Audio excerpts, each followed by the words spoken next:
Coming up, we finally get some answers on JAWS and ZoomText pricing in the UK. You're listening to Double Tap, your daily accessible technology show. Now, here's your hosts, Stephen Scott and Shaun Priest. Bow, Shaun Priest. Bow, indeed, Stephen Scott. How are you, sir? I'm good, mate. I'm good. I'm feeling good today. I've got some exciting news to share in a minute. Not breaking news. Oh, I was waiting. We were all waiting there for the sound effect. Okay. Had enough of that. Have we got an exciting news jingle? Well, we kind of do. Well, yeah, I suppose we do. We'll get to that in a second. But yes, coming up, we're going to be hearing from Stuart Lawler from Sight and Sound Technology. You might remember he was on our Double Tap Extra podcast for a day or two. And we were trying to figure out what on earth was going on with the pricing with JAWS and ZoomText and Fusion as well in the UK from Vispero. They announced some new pricing via the distributor Sight and Sound Technology. It was met with confusion, controversy, and other words beginning with other letters. Yes, well done. Yes, including us. I'm still really confused by it, as so many people I talk to. Yeah, it's really confusing. It is confusing. So we're going to try and get to the bottom of it today. Stuart Lawler joining us. We'll get all the info coming up here on the show. But yes, do we have an exciting news jingle? Okay, let's see what we've got here. What Stephen bought this week? There you go. That'll do me. Oh, that's only exciting for you. Exactly. Okay. I bought a thing. Lay it on me. What have you bought? And if it's a keyboard, by the way, then we take away that exciting label. Okay. It's a keyboard. Ah, how non-exciting and unsurprising. What have you got now? Another Logitech MX Keys, which is the keyboard of Double Tap Choice. That's right. That's the official Double Tap keyboard. It is. Yeah, do you know what? I love my MX Keys, but I had a bit of an issue with it the other day. And the issue was that I screwed up my PC settings and I deleted an application from my computer called Power Toys, which I had used to remap some of the keys. For some reason, the insert key wasn't working properly, so I had to use Power Toys to remap it. The applications key that brings up the context menu, like a right click, that wasn't working, so I had to remap it in there. And I had of course, I had set all this up ages ago, and I had gone away, lived my life to the fullest I could, came back one day to my computer, downloaded the ChatGPT app, and it said while I was downloading it, you can use Alt and Space to bring up ChatGPT whenever you want it, so you can have a conversation with ChatGPT. And I said, that sounds cool. So there I did. I Alt and Spaced, and it brought up a Power Toys menu. And I thought, ugh, I don't want that. Get rid of that. So I went in and immediately uninstalled the Power Toys app, not thinking about the carnage I was about to cause for myself. So all my application keys and all my insert key and everything stopped working. So I thought, now, I know what you're thinking. So what you did then was you installed, well, I can imagine you'd be thinking, well, you just reinstall Power Toys, you sort out the key bindings once again, you make the appropriate changes. Or there is another option. Yes. Buy a new keyboard. Yeah, that doesn't seem the most sensible or reasonable option to most people. I do have a question, though. Before I say that, why were you having problems with your insert key and application key anyway in the first place? Why did you have to remap them? Would I look like the head of Logitech? What? No, I mean, I've got an insert key somewhere on here. I don't use it, so I don't know, because I'm sensible and use the caps lock key, of course. And the application key is, above the 9 on the numpad? What? Somewhere like that? No, it's to the right of the space bar. No, it isn't. Well, I think we've discovered. I think we've discovered your problem there, Stephen Scott. I don't know what the applications key is. Yeah, on the MX keys is the very top right corner. The ones to the left of that is your application key. What? Since when? Yeah. Can you send that new keyboard back? Hang on, where do you think the insert key is? Well, the insert key, so you've got the little pack of 6 keys. You've got page up, page down, and home and end. And then on the left of those, on the top left of the little pack of 6 keys above the cursor keys, you've got the insert key. Okay. And then delete keys below that, I think. Never used the delete key. Oh, yeah, it is. No, you're right. Okay. Yeah. No, on a full-size keyboard, right? Obviously, it's different on smaller keyboards, but yes. And we're talking specifically about the MX keys. Okay. All right. Okay. So partly your fault. So tell me about this new keyboard then.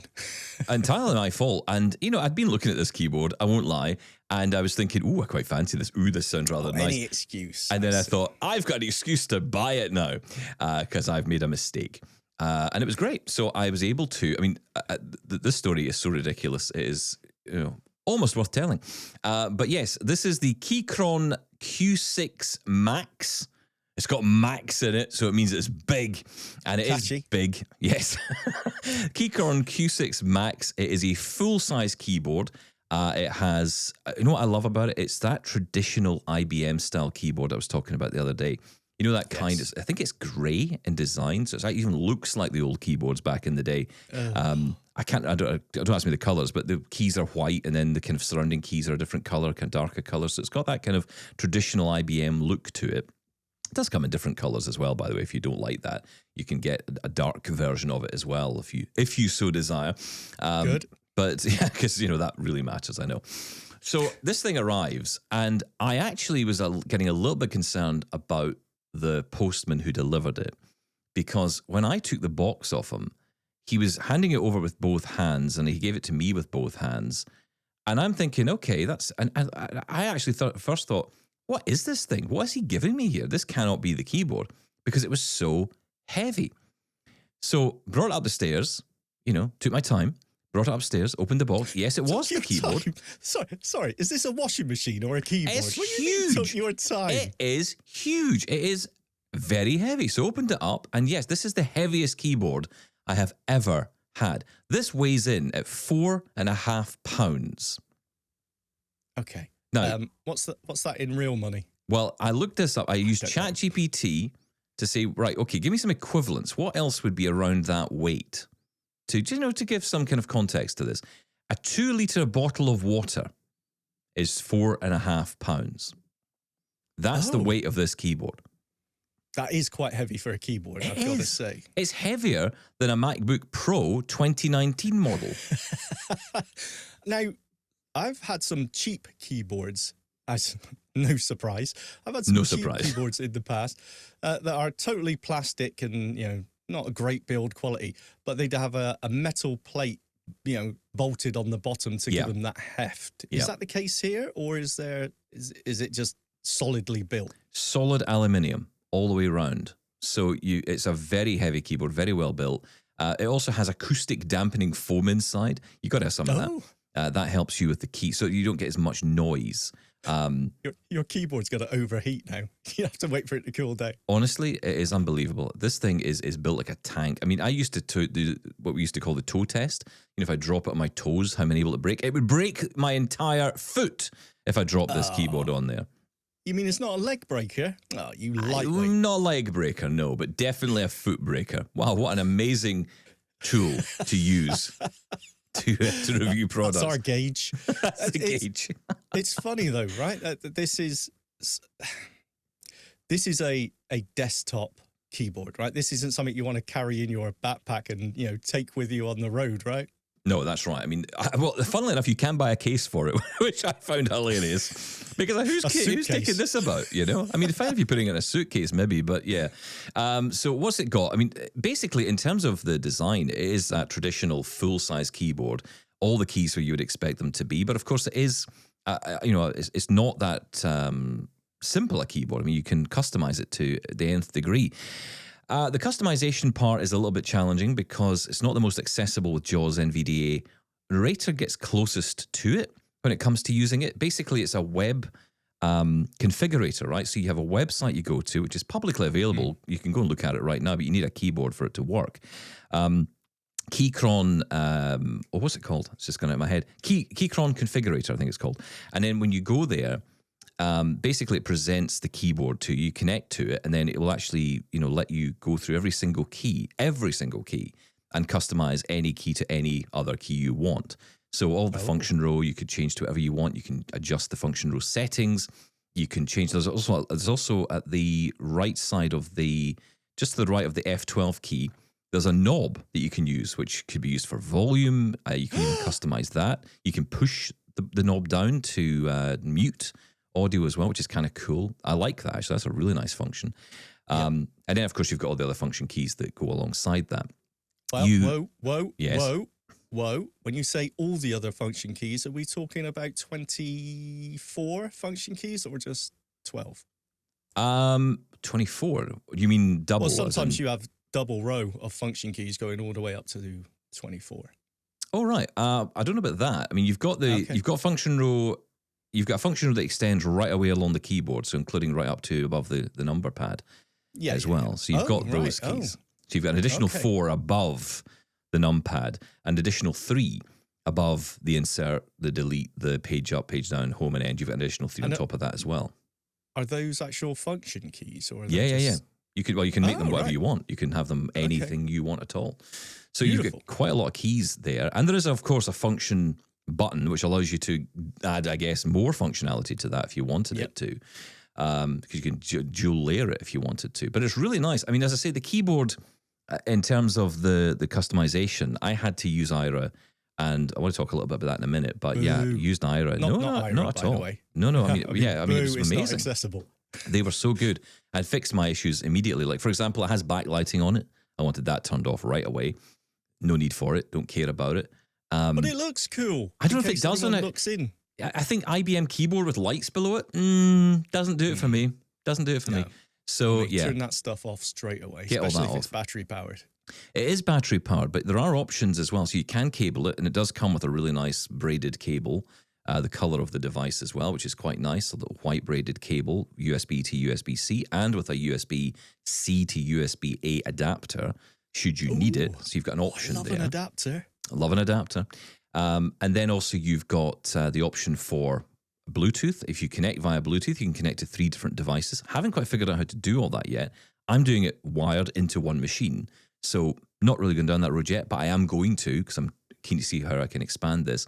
Obviously, the bit that's making me a little bit nervous is the customization or difficulties in it. There is an app called VIA, V-I-A, which is in all caps. So I don't know if I'm pronouncing that right, but that is another option to control this keyboard. So a little bit of digging to be done to see what will actually work and how this will be able to be customized. VIA? Is that a third party, or is that from Keychron themselves? I have no idea. Well, how do you know about it, Stephen Scott? Because I Googled it. Oh, fair enough. Okay. What is it with these keyboard companies and their software? I was going to say, this is terrible. If it's not accessible to, mess around and customize the settings, I don't want to know. And this is someone who's got, 3 Logitech MX keys. I know, I'm the same. Although I will say, terrible.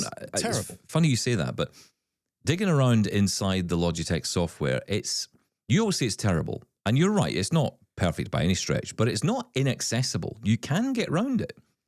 I was able to move around it with NVDA. I was getting around it fine. I was able to change keys in there. I was able to adjust settings. You on that, sir. Okay. I can't. We have the accessibility versus usability argument, and I did do a piece on setting up the customizing your keys using Logitech options, and you can do it absolutely. Is that available on the internet? I don't know where it is anymore. I don't even know where I did it, where I put it. Probably deleted it. It's probably out of date now anyway. We need to check out the new software. But the point is, there's still, like on the main screen, there's lots of button. And it's trial and error. After a while, you figure out, the third button is this. But you shouldn't have to do that. And it just infuriates me. Anyway, sorry. I'm getting off on an accessibility tangent. Well, look, Wait. No, okay, no, please feel free to continue interrupting me. The most important thing is cost, of course, because this sounds like a premium quality, weighs a ton, everything customizable, which is unusual, by the way, to have every key customizable. Mm-hmm. This is going to be expensive. So I paid in British pounds, and I will say as well, I'd got this on Amazon, so, prices will vary. But, if you want a baseline to work off, 240 of your British pounds is what this thing costs. Sorry. Please don't tell my wife. Power toys. That is ridiculous, sir. It is an insane amount of money for a keyboard, but It's a really nice keyboard. If you feel this keyboard, you're going to feel the worth in it. I mean, aside anything else, the weight in it alone.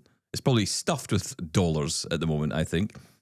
Yes, that was what the acoustic dampening is. It's just dollars in there. Your dollars. Yeah. That is a price and a half, Stevens. You know what? With that, is that the most expensive one you've ever bought? No, I don't think it is, actually. I think the most expensive one I bought was a Logitech, which was about £220, £230. I remember. That was a Logitech. Was it the G915? That was the one that, if you remember, I lost all the keys for, because I did sort of similar to you. I pulled it out of a rack of keyboards and all the keys fell off. Yeah, it's like you cheese grated. I think the dog ate some of the keys, and I couldn't find the rest.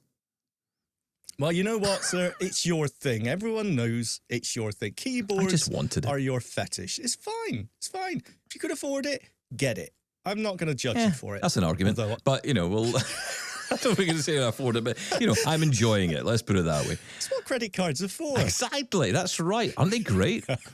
But no, honestly, it's a really nice keyboard. Well worth checking out. If you're into this whole kind of mechanical keyboard world, and of course, this is another thing I should mention.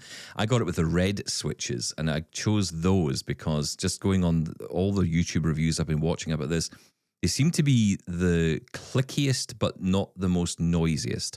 And very tactile as well. I will say my typing speed is usually pretty good. And on some keyboards, I've found it to be not so good. You know, I just never feel I can get the speed, and I'm making a lot of mistakes. With this keyboard, I was typing away like, you know, like something that goes really fast. Tasmanian Devil.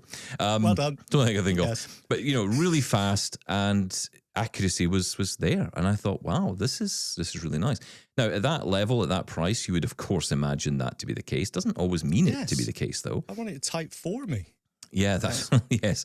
But no, I'm really impressed by it. Really impressed by it. So that's my new purchase, the Keychron Q6 Max. There are other options available. I think it's W, the other range, which is a little bit cheaper. It's got more of a plastic design, very similar keyboard inside, though. So, you know, you can have the plastic, which is, you know, cheaper made, but it doesn't, I mean, again, Keychron keyboards, can I be honest? Keychron make really good keyboards.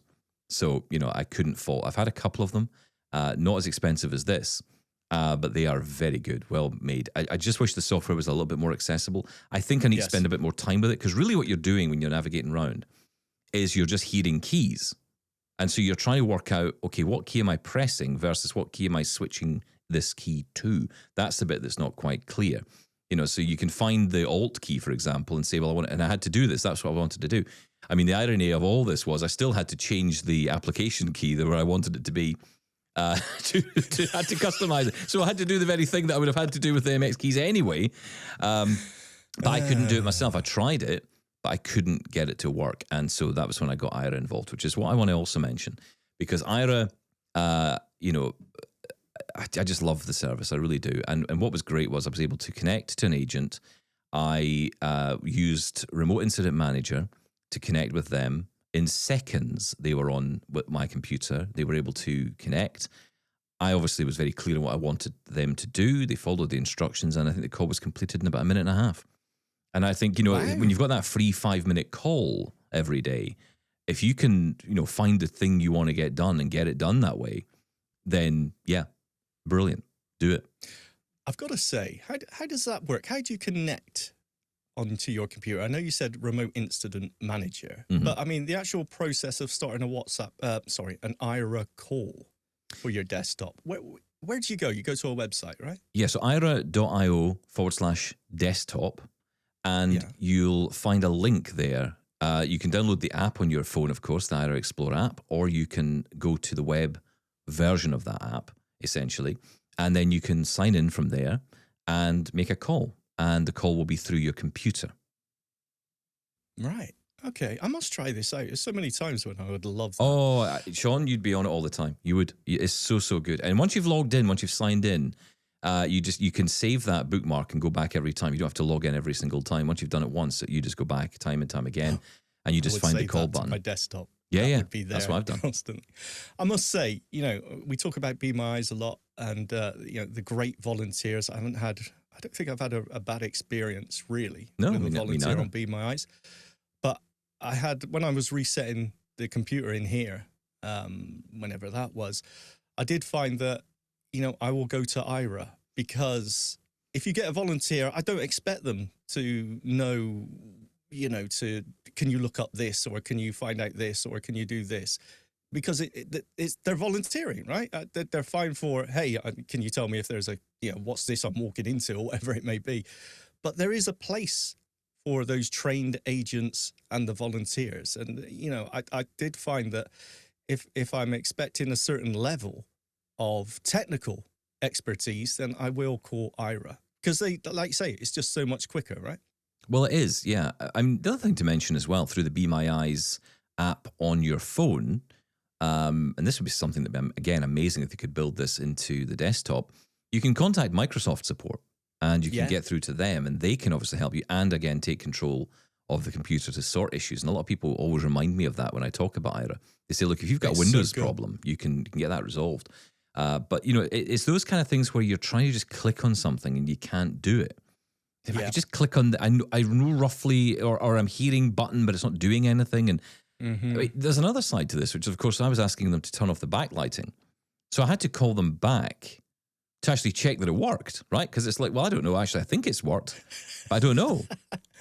Well, can they see through your webcam as they're Yes, they can. controlling Yes, they can. Yeah, you can do that. So you could have held. Oh, obviously, it's too heavy to pick up your keyboard. It was too heavy. My frail hands couldn't pick up the keyboard.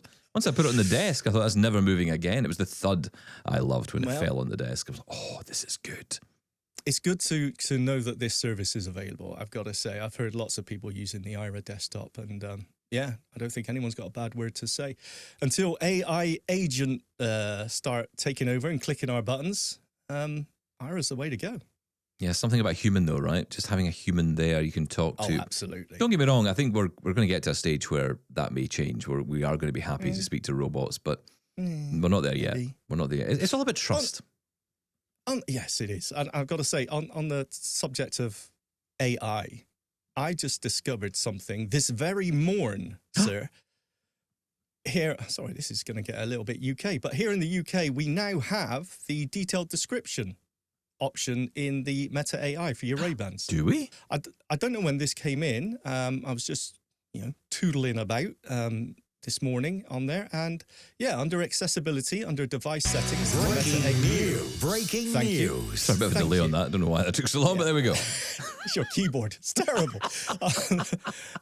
Under the accessibility heading, under the device settings, where you've got Be My Eyes, obviously, you will now find the detailed description option. Double tap on there and enable. And it does make, now I always said, because this is the first time I've had access to it, I always said, well, isn't that just the same as saying, look and describe in detail? It gives you that more flowery description of things, right?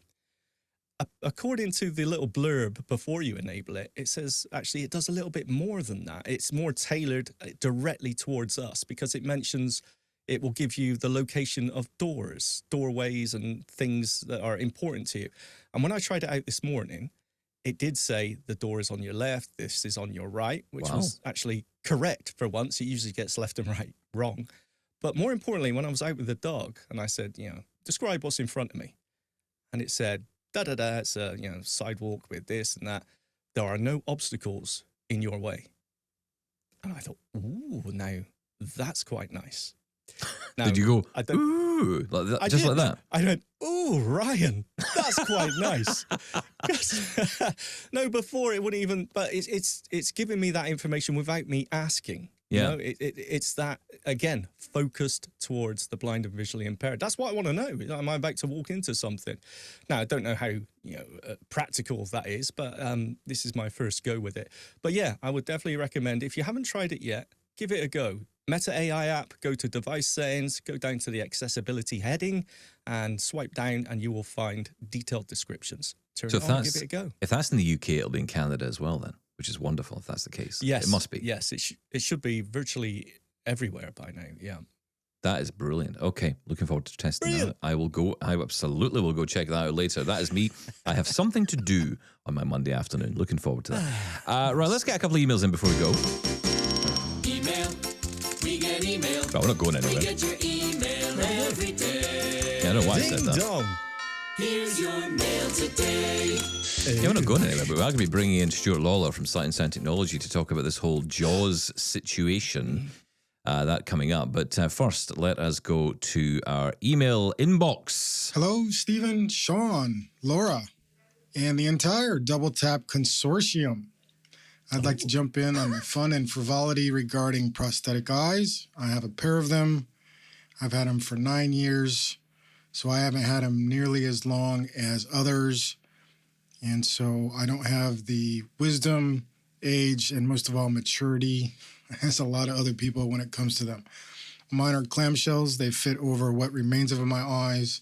My eyes were enucleated. So mine have been painted to match exactly like my old eyes, which kind of seems silly to me, as I think my wife has my old ones sitting on the shelf. So why would they paint these eyes to look like my old ones, right? Now, all kidding aside, I like to have a lot of fun with them, and I think they're very absurd. There's nothing quite like getting a call at 7 in the morning from a panicked friend. Hey, Brian, how do I get my eye back in?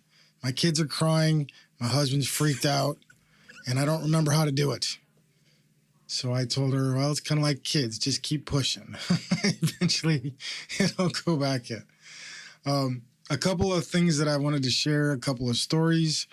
I did not realize this, but apparently we now have a pretty cool option on the rotor, right? That's the gesture that we can do with our fingers on the screen for an iPhone. We twist our fingers in a little circle. Well, I didn't realize this, but apparently I'm able to use my fingers and do the rotor gesture on my eye. Now, let me explain. Sometimes my eye will get dry and it will get twisted so that the painted part of the eye will rotate 90 degrees, and it makes it look like my one eye is looking up at the ceiling while my other eye looks straight forward. We've had fun with this for years. My wife will lean over and say, honey, you're doing a Marty. And she's referring to the great Marty Feldman, right? He's a comedic actor in the 1960s and 70s, and he had what they used to call a lazy eye, and his eye would point off in one direction and he didn't have control of it or anything like that. In fact, they made quite a bit of jokes in movies and things, and so my wife will tease me. I used to have to take the eye out and put it back in, rotate it and put it back in. Nowadays, I just realized I can put 2 fingers on my eye and spin and twist. So I literally have twist eye as an option on my rotor. Who knew, right? The other thing that I'd like to share is I was in church one time and the pastor told us that in biblical days, a lot of times the people did not bow their heads when they praised. And he said, they raised their eyes to the heavens when they prayed. Well, I literally can take my prosthetics, put them in the palms of my hand, and lift them up to the sky when I pray. So I can literally raise my eyes to the heavens when I pray if I'd like. Now, I've never really been accused of not being blind yet, but I think being prepared is half the battle. So I've started to think about what I'm going to do if and when the situation arises that somebody comes up and says, hey, you're not blind. What I'm going to do, and I've tried this already, is I can take 2 fingers and spread my eyelids wide open and take my other hand and bring a fingernail up and tap my eye. And it makes a sound, a tap, tap, tapping sound. And I'll ask the other person if they think a person who can see can literally double tap their eye. You guys are great. Love the show. Keep on tapping. Fun with prosthetics there. I mean, does everyone do the same thing with their eyes? It would appear so, yeah. I mean, I think I'd probably do the same, though, wouldn't you? Oh, man, I'd take up smoking a pipe just so I could take it out of my mouth and just tap my eye with it and make that noise. That would be amazing. Yeah. The turning your eye around was weird. I'd want to make the sound effect like you were screwing it into your head. But hang on. If your eye moves, right? Yes. And it looks like I would have thought it would be dead center anyway, as in what's painted on the front of it, your pupil or whatever. Wouldn't that be dead center? Why would it look like you're looking up or doing a Marty? I don't know. I don't know either. You're asking the wrong person, but Feels like I'm missing out on all the fun here. Yeah, I think we are. Goodness me. Well, there we go. That was not a topic I was expecting to get into today on the show, but there we are. This is Double Tap. That's what it's all about. Listen, stick around. We're going to get Stuart Lawler on with us in just a sec. But first, if you want to get involved in the show, here's how. Get in touch with Double Tap. Email feedback at doubletaponair.com. Leave us a voicemail at 1-877-803-4567. And now you can send an audio or video message to us on WhatsApp. That number is 1-613-481-0144. Now, here on Double Tap, as you know, we've been talking about the recent pricing changes in the UK and in the US as well. In the UK, though, it has certainly been received, Shaun, with quite a bit of confusion and quite a lot of controversy, right? Oh, absolutely. Everyone I talk to about the new JAWS pricing think they know exactly what it is, and then absolutely not. Everyone's got a different idea of what it is. There's so much confusion around this. And I'm going to say this. I'm not leaving here until I understand it, because I just don't. But it's only an hour-long show. Okay, well, we'll do our best here. We'll do our best to get the answers. We're bringing back to the show a well-known voice and friend of the show. That is Stuart Lawler, who is from Sight and Sound Technology. Welcome back to Double Tap. We're not going to just talk about Double Tap Extra. We'll just ignore that. We'll move on from that. Stuart Lawler, welcome back to the show. Thanks, Stephen. Thanks, Shaun. Shaun, you might be here for the weekend if you want to understand it. So I can't guarantee. Stephen, I know when we talked last week, I was standing on a balcony in Bulgaria on my holidays, by the way, trying to understand exactly what we're talking about. So we appreciate the second time round. Thank you. Yeah, look, we pulled the episode. We know some people got it anyway because it had downloaded, so people were listening to it and reacting to it. We had lots of people saying, wait a minute, this is very confusing. And, Stephen, you got this wrong, and Stuart didn't pick you up on it, and this was wrong, and that was wrong. Well, look, let's just park all that because, look, that was literally breaking news as it was coming into us. I wanted to get your reaction to it. But I think what has happened here is what really happened out of all that was it kind of highlighted the confusion around this pricing. And it is quite confusing, I have to say. And hopefully today we can break that down, if not for Shaun, but for everyone else.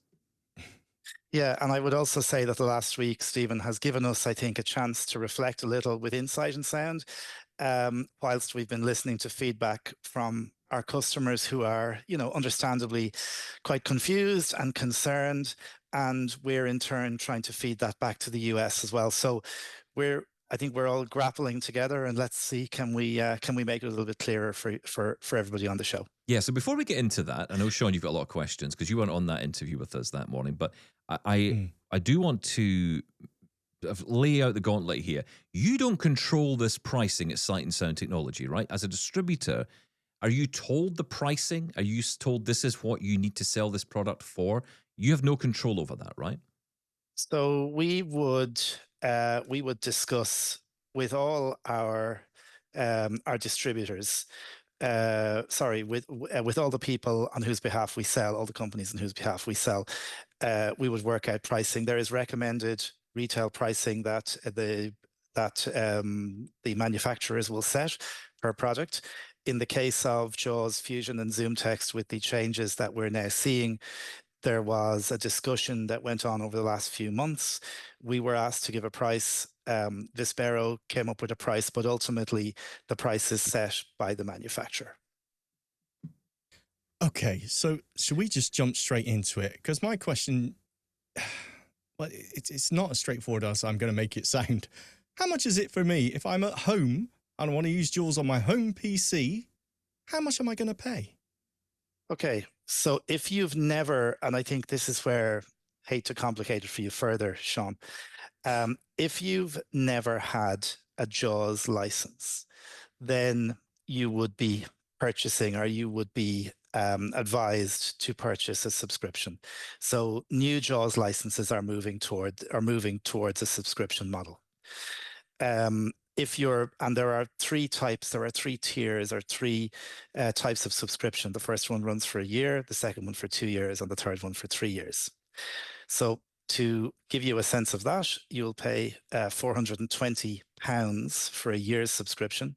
You'd pay $790 for 2 years, and you'd pay $1,255 for a 3-year subscription of JAWS Home. Okay, and it's important to obviously make reference to that because this was the bit that confused me for a couple of reasons. One, reading these numbers cold as I was that morning when we did the recording, I was reading it as £385 was for a 3-year license, and I'm thinking, well, and I said to you at the time, that's a bargain. That's 120 a year. We're in line with the home annual license. The problem pricing. is, I didn't cop that either. It was, don't know what time it was in Bulgaria when we recorded, but I didn't. Cop and you were on your so holidays, right? So let's just and it was all happening, and it happened very quickly. Look, that's the joy of breaking news.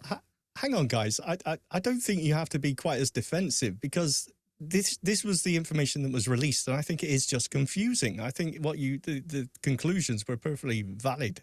And I think a lot of people out there, people I've spoken to, have jumped to the same conclusion. Well, that's the. I mean, it seemed obvious to me. 385 for 3 years. I was reading that from the homepage of Sight and Sound. I didn't go into the purchase area of it, and that's what I was reading it from. And the way it was written, it did read to me as 385 for 3 years, which that would give you the impression 385 was the total cost for 3-year subscription. But it doesn't mean that. It means that it's 385 per year for 3 years. So you're making a saving of. Help me with maths here. £35, I think, per year over the cost if you buy a single license, a year, which is $420. I mean, that makes a lot more sense, but you've got to pay that up front. Is that right? You are paying. Yes, you are paying up front. And at the moment, that's how it's been set up. As I said on the extra for people who had heard that show, obviously we want to hear feedback from customers. We've been getting a lot of feedback already, and we continue, looking for that. But at the moment, those prices are upfront. So if you want your 3-year subscription, you are paying the $1,155. Okay, I suppose we need to go back to the. Well, I'll ask you directly. What's your feedback been from users, from your customer base then about these prices? I can have a guess, but I'll let you say. Well, we were reading Facebook, right? I mean, we can tell. Well, listen, I mean, it's been a mixture of shock, anger, upset. I noted on one of your shows earlier on this week, guys, you were speaking about, because I think there are a couple of groups of people who've been kind of contacting us. There's people who'll say, right, give me the price, and I'll go away and consider it. There's people who say, I'm switching, to an alternative screen reader. And then there's the people that you were talking about, I think, Shaun, I think you mentioned it earlier in the week, who have been using JAWS for so long, they just don't want to switch to another screen reader. It's just taking too long. And those people feel somewhat let down and feel quite anxious. And that is, to be fair, that is difficult for us to hear, because at Sight and Sound, it's not just about products for us, it's about service, and it's about building a relationship with our customers. And I really am, serious and genuine about that. Yeah, absolutely. So what is the real world price increase then? Before this announcement, how much would people pay? So the pricing for licenses for the subscription license has gone up about 10% from what would have been the previous pricing. Okay, all right. And before, did you have the 2 or 3 year? No, choice? It was a perpetual license, and that's maybe a point to make as well, Shaun, because the licenses previous to this, if you bought a license, it ran forever on the version to which that license was for. So if you bought 2024, in 6 years' time, if you still have the same machine and you're happily running 2024, well, that's fine. The licenses now are timed licenses. So it's still an ILM license. And this is really important, I think, that people understand this. Whether you buy a subscription or whether you buy an SMA, software maintenance agreement, and we can maybe talk about them in a minute, the licenses are timed from the date on which the license is activated. So when you install that license and it's activated, it will run for whatever the length of the subscription is. And then you'll get a reminder from the software starting 90 days prior to the end of the license. And I think it's something like 90 days, 60 days, 30 days, 14 days, 7 days, and then every day from 7 days down to 0, it's counting down. It's saying to you, warning, your JAWS license will expire in, whatever. I did not realize that. Okay, is that more of an issue than the pricing? Because I know lots of people are still using very old versions of JAWS, right? Because they paid the money out, they bought the product, and they use it as much as they can, and it still does the job for what they need it for. Yeah. And I suppose the reason behind these timed licenses, I think, is that Vispero are actively encouraging people to, obviously, they want users to be up to date where they can. You guys know how quickly software is changing, how functions in Office or Teams or all the things that we use every day are changing. And obviously, if your screen reader is up to date, there's a greater chance of compatibility. Of course, it's not guaranteed, but there's a greater chance that things will be fixed. It's also worth noticing that, it's also worth noting that a subscription over 2 years, there will be several updates to JAWS, as well as the major versions that we get every November. There are updates that are released about every 2 months, sometimes more frequently. So yes, maybe that is upsetting people. The fact that that license won't run if you don't keep it maintained. Let's talk about these SMAs that you're talking about, because I've got to say this confused me at the beginning when I was getting into JAWS as a home user. And I remember that the big thing I always heard was wait till the summer when Site Village happens in the UK. Sight and Sound will Back in the drop good the old price. days, Stephen. Yeah. If you get my 2 or even 3 year license, and I did, I got a 3 year license that took me through the next 3 generations of JAWS as it came out, and that was great. And I paid on average probably the same as what the home annual user license or whatever the hell it's called in America is. It kind of worked out roughly the same when you broke it down because of the discount and spread over 3 years, and that was spread over 3 years. Then I could do that. Is that still there? Is that still available? SMA, yes, the SMA is still there. So for people who are on the current version, if you're running 2025 at the moment on what we call a perpetual license, that's the license that Shaun was talking about, which will run forever. You have until the 31st of October to purchase a software maintenance agreement for that license, okay? If you don't purchase a software maintenance agreement for that license on 2025 continues to run indefinitely. But if you want to then next year go to 2026, you're buying a new license, probably at a subscription price. So the software maintenance agreement is going to be cheaper because it's going to give you the next. And we're not thinking of software maintenance agreements in versions as much anymore. We're thinking of it as a piece of time. So they'll run for 2 years, again, timed licenses, and you'll get the warnings in the same way as I've mentioned previously. Right, okay, but hang on, I'm still confused by this. So if I can get it cheaper with an SMA, why would I go down the subscription route? I mean, you're saying it's ending in October. Yes, that's precisely the point. If you already have a license, an active license, then the subscription is not for you. The SMA is for you. Right, so if you're new to JAWS today, then subscription's your only option. Buy a subscription. The subscription will be your only option going forward. But if you are on the current version, there's no sense in you buying a new subscription at the moment. No. But will you eventually be moved over to, or basically told, look, the only option is now a subscription? Because I'm guessing they're trying to get all the traffic into that one lane. The answer is, Stephen, being very honest with you, we don't know. At the moment, we have been told that the subscriptions, as you know, have come in pretty much as of this week, are on sale. Software maintenance agreements are available at the moment for people who are on the current version. But the other really important point I do want to mention is people who are not on the current version of JAWS. There's many of us, as Shaun mentioned, maybe who've been running JAWS for 5 or 6 years. I was talking to someone yesterday who was telling me they're on 2019, and they're quite happily running 2019. But if they want to upgrade, there is an upgrade path between now and October 31st. The cost of that upgrade path will determine the version from which you are upgrading. But after the 31st of October, and this is really important, after the 31st of October, those people will have to purchase a new subscription.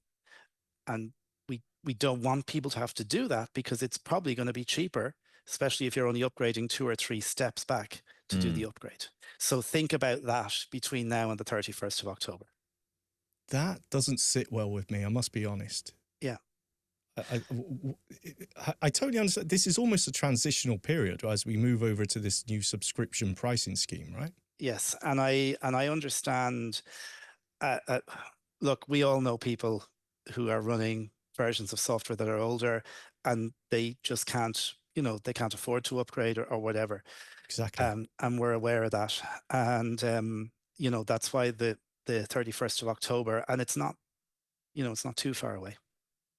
Yeah. So really, I mean, the advice is that whatever situation you're in, the best advice is actually to call you and have a conversation. I was going to say, please call the four or five of our colleagues on the sales team, and they've been fielding lots of calls in the last week. And look, talk through your options. Yeah. We can do what we can with a little bit, and I do say a little bit of flexibility in the pricing. If you're upgrading, if you have a particular path that you want to upgrade to, if you have a particular license that you're upgrading from, give us a ring and let's have a chat.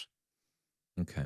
Yeah, I mean, I have to say it is so confusing to me. I mean, that's three different scenarios really for a same person to navigate, and dependent on where you are with JAWS. And like, I mean, there's people we know who are still sitting on Windows 10 who will refuse to go up to Windows 11 and need to make that move at some point. Windows 7. Windows 7. Yeah. But it's also, but I also want to say that if you have somebody who's on, say, Windows 10 or Windows 7 or XP, as Shaun says, who's on, I don't know, version 2018, that 2018 will continue to run. It's just licenses from now on that are going to expire, the timed evaluation license. I want to just maybe mention one other point, Stephen, that I know you asked about and you guys have talked about in the show, and this is relating to the portal. So in the US, this is for the US home annual license. For the US home annual, right? So in the US, people can log in like you can with your 365 here. You can manage the machines. You have JAWS or Fusion on, and you can install an activation or whatever. And of course, we don't have that here, and people were asking why. The servers on which that application and that portal sits are in the US, and they are not GDPR compliant either in the UK or in the EU. So we don't have access to that. So the next best thing was a timed license. Okay. Why are they not GDPR compliant? Because they're sitting in the US. They're not on servers in here. They don't need to be, right? So they don't need to be. Yeah, but I know. But in order, I mean, again, I'm coming back to the question: is why isn't this software deliverable through a portal, as in so many different software developers do now? Just make the software deliverable and farm out the support for localized language support or whatever it may be to distributors or third parties like yourself. But the actual software itself can be bought and managed and digitally. Centrally. Yeah. I just don't understand that. Yeah. So that was what when we asked about that and it was looked into. Now, I suppose this is a moment in time. We don't know what's going to happen in the future, either with the pricing or the way in which software will be delivered, or whether or not there will be a portal, or whether or not that elusive that you guys talk a lot about, the home annual license in the US. We don't have access to that. And we don't have access to that because it hasn't been made available in this part of the world. It is only available in the US and Canada, I think. Yeah, that's right. And I think that's the heart of a lot of the criticism, I think, that's been leveled towards Vispero here, is that, if they could make that available, then it would feel like we're on the same page with the US. It feels like there's the lack of equity here, or parity, perhaps. And I think that's the thing that we're looking for, right? We just want the parity. People, of course, who want JAWS will be aware they have to pay for it. No one's expecting anything for nothing. But in the US, if I can pay 104, 120, whatever it is, dollars to get this thing, and, I have to pay £420, or if I have an existing version, as long as it's within the last however many years, I can get an SMA, but not applicable if I'm, running 2019. I mean, if you follow any of that, exam at the end, you win a Ford Focus, then, it's like, that's Questions great. for Shaun when this is finished. Yeah. That's right. Notes. Yeah. Good. You win a reasonably priced car. But it just seems so odd. Unfair. And unfair, and I think it's something that really needs. And look, I think what it shows is two things. One, that people are willing to pay, but they're wanting to pay a fair price. But also that they really like JAWS.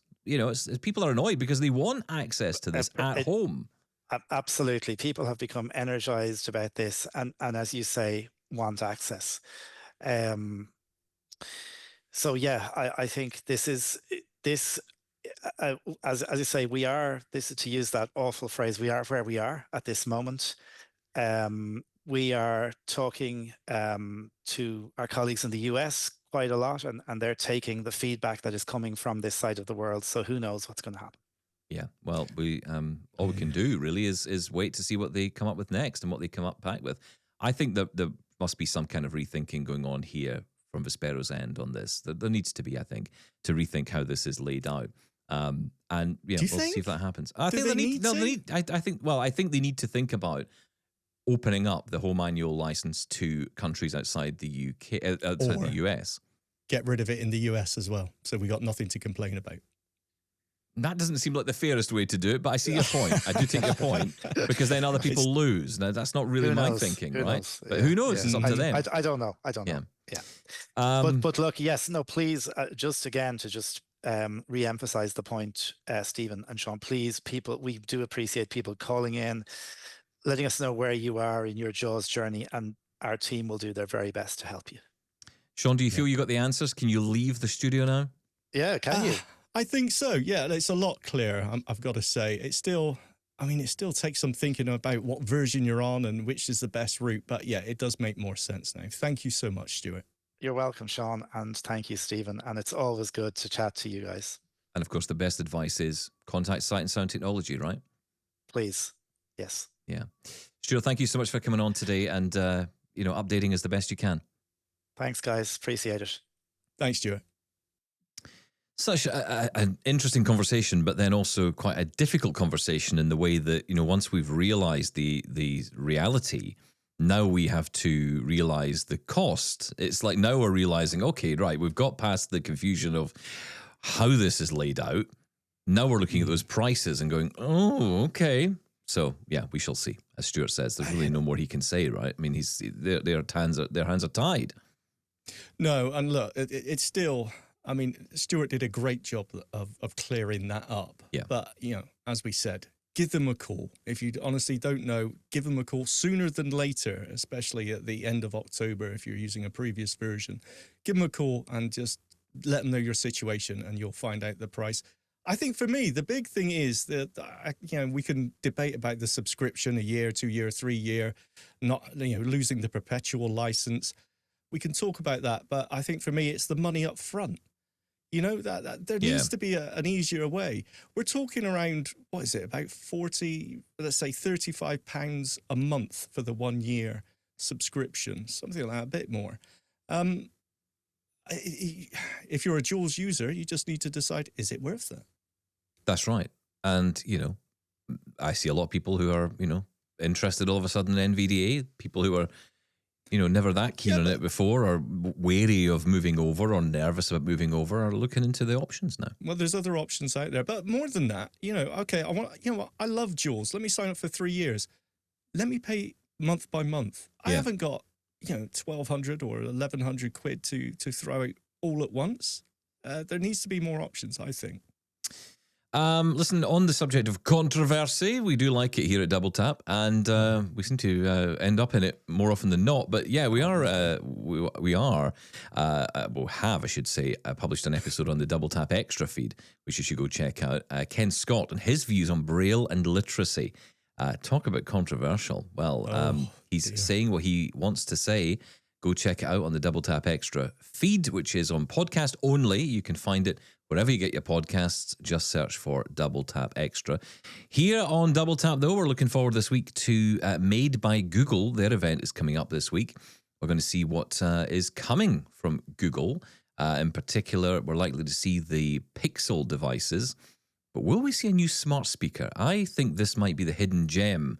Because, really? I go into my stores and they have no stock. There's nothing available. They haven't had stock for months. And I think, forget that. It's not going to happen. Is the smart speaker dead from Google? Yes. Yes, it is. Glasses now. That would be interesting. Now, that is a question. Do you think they'll announce glasses this week? I mean, it kind of would make sense. Is it too early? It feels like this might be more of a later in the year thing, or maybe a standalone event. Perhaps? Last time they talked about, I think, was Samsung mentioned as to be the first to release using the Google XR platform. So it's going to be a joint partnership, isn't it? It's going to be a joint release. It has to be, because they're both working together on it. I just don't know if they would announce them here. But hey, who knows? Yeah. We'll keep up. Well, we saw them at Google I.O. I mean, we saw something. We don't know what we were seeing necessarily, but we saw something at Google I.O. Prototypes. Yeah. I mean, are they ready to go? Are we at that stage? Yeah, it'll be interesting to You never know when to buy these smart glasses, because there's always something else coming out, isn't there? Well, we got an email in, which we haven't got to today, but one which asks, which smart glasses should I buy? That is the hardest question right now to answer. It really is. Yes, it is. With the shifting sands, it is so difficult to know the answer. But I do have thoughts, which I may share on the next episode of Double Tap. Oh, we like to keep it controversial here. Listen, keep your feedback. Keep your feedback coming, and tell us your thoughts on what you're hearing on the show. We love to get your feedback in on WhatsApp, on email, and of course on our phone number as well. Full details at doubletaponair.com/contact. And we will be back tomorrow. Shaun Priest, thank you. Thank you. Bye-bye. I'm off to play with my keyboard now. Ooh, tappy, tappy, tappy, tappy, tap.